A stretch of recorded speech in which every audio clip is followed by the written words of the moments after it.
Munculnya ilmu sosiologi di Timur Tengah. Perkembangan sosiologi era Ibnu Khaldun. Ilmu sosiologi telah diperkenalkan oleh Ibnu Khaldun pada tahun 1333 sampai 1406.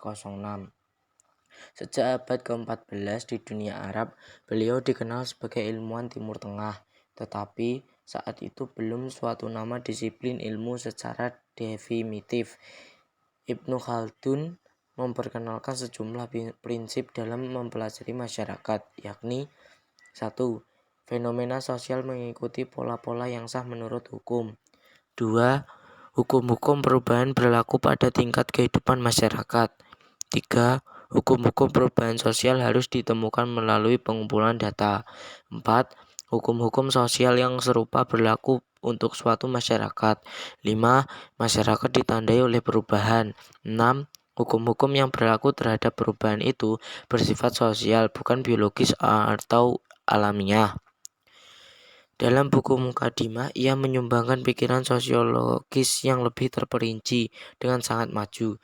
Ibnu Khaldun merumuskan satu model tentang suku non-moden yang keras dan masyarakat-masyarakat yang halus dalam suatu hubungan yang kontras. Dalam karyanya, Ibnu Khaldun mengemukakan konsep-konsep sosiologis seperti asabiyah atau solidaritas kelompok, umron atau peradaban, badawah atau kehidupan nomaden, hadaroh atau kehidupan urban, tabiah atau alam, ilm atau ilmu pengetahuan, dan tajdid atau pembaruan. Ia membedakan antara fakta-fakta sejarah yang dapat diverifikasi dengan mitos-mitos dan legenda-legenda yang tidak dapat dibuktikan. Perkembangan pada abad 19.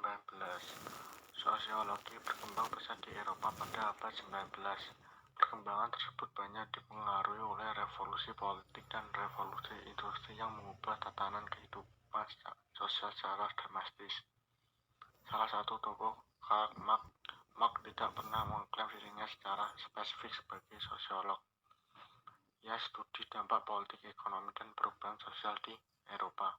Teorinya tentang perjuangan kelas mempengaruhi perkembangan teori sosiolog bahkan sampai hari ini. Teori-teori Marxisme dalam sosiolog.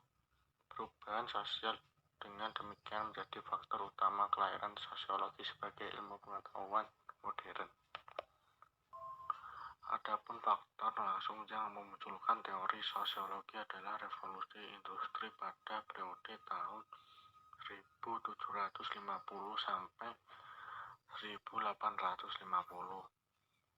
Revolusi industri ditandai dengan terjadinya perubahan secara besar-besaran di bidang pertanian, manufaktur, pertambangan, transportasi, dan teknologi berdampak luas bagi kehidupan masyarakat dunia. Revolusi industri bukan merupakan kejadian tunggal, tapi menunjukkan berbagai perubahan yang saling berkaitan dan berpuncak pada transformasi dunia barat dari corak pertanian menjadi corak industri. Perubahan ini membawa dampak positif atau negatif bagi masyarakat. Di satu sisi, revolusi industri meningkatkan produktivitas, efisiensi, inovasi, kesejahteraan, mobilitas, dan komunikasi. Di sisi lain, revolusi industri juga menumbuhkan masalah-masalah sosial seperti kemiskinan, pengangguran, konflik, dan polusi. Perkembangan di Eropa ketika terjadi revolusi sosial di Prancis, sistem pemerintahan teokrasi berkuasa dengan jabatan kaisar sebagai wakil Tuhan, sehingga diyakini sebagai manusia yang tidak jahat dan tidak bersalah. Di masa pemerintahan Louis IX, absolutisme tumbuh subur pada saat itu. Penjara Bastille menjelaskan betapa kejam dan sewenang-wenangnya tindakan kaisar terhadap harga dan martabat manusia. Indikator seorang kaisar mencerahkan pemikiran masyarakat menjadi lebih rasional dan menuntut mereka pada perkembangan yang lebih sejahtera. Permasalahan-permasalahan yang terjadi di masyarakat menjadi sosiologi tumbuh dan berkembang di Eropa. Sosiologi di Eropa cenderung mengarah pada penyelesaian permasalahan sosial. Kemudian sosiologi berkembang dengan membahas beberapa hal tentang masyarakat yang mendalam, seperti susunan kehidupan yang harus ditaati oleh seluruh masyarakat. Sejak saat itu, sosiologi menjadi ilmu pengetahuan yang berdiri sendiri. Menurut Baer, sosiologi dapat menjadi ilmu yang satu karena adanya beberapa ancaman terhadap tatanan sosial. Leyendecker mengidentifikasi ancaman tersebut mencakup saat terjadinya dua revolusi, yakni revolusi industri dan revolusi sosial. 2. Tumbuhnya kapitalisme pada abad ke-15. 3. Individualisme yang meningkat. 4. Lahirnya ilmu pengetahuan modern. Sejarah sosiologi di Indonesia. Sosiologi di Indonesia telah dimulai dalam waktu yang lama. Pada masa Sri Paduka Radit dari Surakarta terdapat ajaran Wulandrih yang mengajarkan tentang tata hubungan antara para anggota masyarakat Jawa yang berasal dari golongan-golongan berbeda. Dalam ajaran tersebut terdapat banyak aspek sosiologi, khususnya pada bidang hubungan antara golongan. Selain itu, Ki Hajar Dewantara, Bapak Pendidikan Indonesia, juga telah menyumbangkan sosiologi dalam konsep-konsep tentang kekeluargaan dan kepemimpinan. Praktik dari ajaran ini diterapkan dalam organisasi pendidikan taman siswa.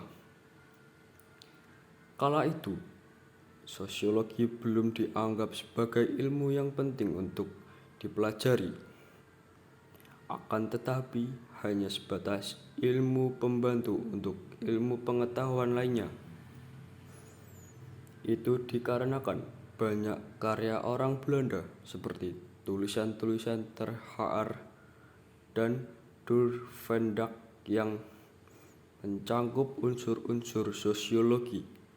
Namun, kala itu dikupas secara ilmiah dari aspek non-sosiologi dan belum menjadi ilmu pengetahuan yang berdiri sendiri.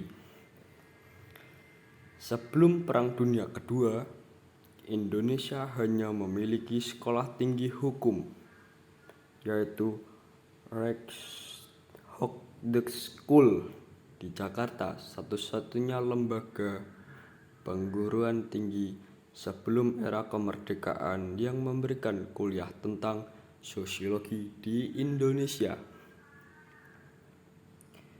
Berhubung belum ada spesialis sosiologi baik di Indonesia maupun di Belanda, maka para pelajar kala itu tidak berasal dari latar belakang psikologi.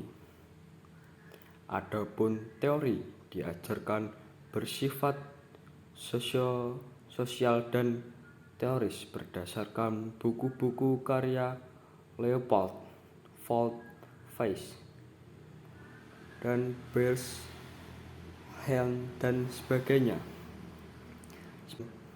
Perkuliahan di Indonesia tersebut sampai ditiadakan pada 1934 hingga 1935. Penyebabnya karena para guru besar memiliki opini bahwa pengetahuan tentang bentuk dan susunan masyarakat dan proses-proses yang terjadi dalamnya tidak diperlukan dalam hubungan dengan pelajar hukum.